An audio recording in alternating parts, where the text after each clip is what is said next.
Step 2, step 2 হচ্ছে input. কয়টা সংখ্যার কথা বলা আছে এখানে? দুইটি সংখ্যা। তোমার মন মতো যে কোনো দুইটি সংখ্যা এক্স ওয়াই পি কিউ বা এ বি নিতে পারো, নিলেন A B, input A B লিখবে। তারপরে স্টেপ হচ্ছে 3, এখানে সংখ্যাগুলোর কি করছে, যোগফল নির্ণয় করতে বলছে। তো সংখ্যাগুলো যদি আমরা যোগফল নির্ণয় করি, সাম ইকুয়াল এ প্লাস বি। স্টেপ হচ্ছে তোমার 4, যদি আমরা এখানে দেখি সংখ্যাগুলোর যোগফল নির্ণয় করা, নির্ণয় করা মানে তার ফলাফল প্রকাশ করা। এখানে আমরা আউটপুট বা এখানে লিখতে পারি প্রিন্ট, হ্যাঁ, আউটপুট সাম। স্টেপ হচ্ছে তোমার 5, ইন্ট অথবা স্টপ লিখতে পারো। তাহলে শোনো, এখন আমরা এদের ফলো চার্ট লিখবো, অ্যালগরিদম শেষ।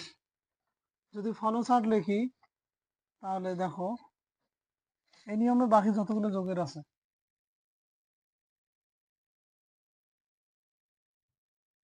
আর সমস্যা নাই। ফলো চার্টটা দেখো, তাহলে ফলো চার্ট কিরকম হবে।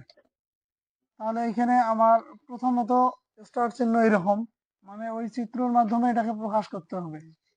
তারপরে ইনপুট, ইনপুট চিহ্ন কি কি আছে, কেমন আছে জানো তো। ইনপুটটা হবে এরকম, চিহ্নের মাধ্যমে প্রকাশ করতে হবে।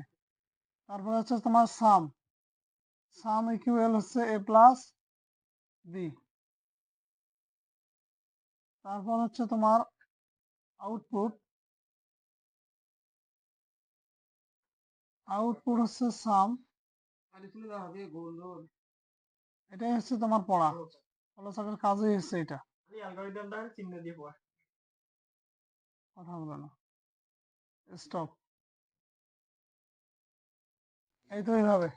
তাহলে দেখো, start input A B, some equal A plus B, output some,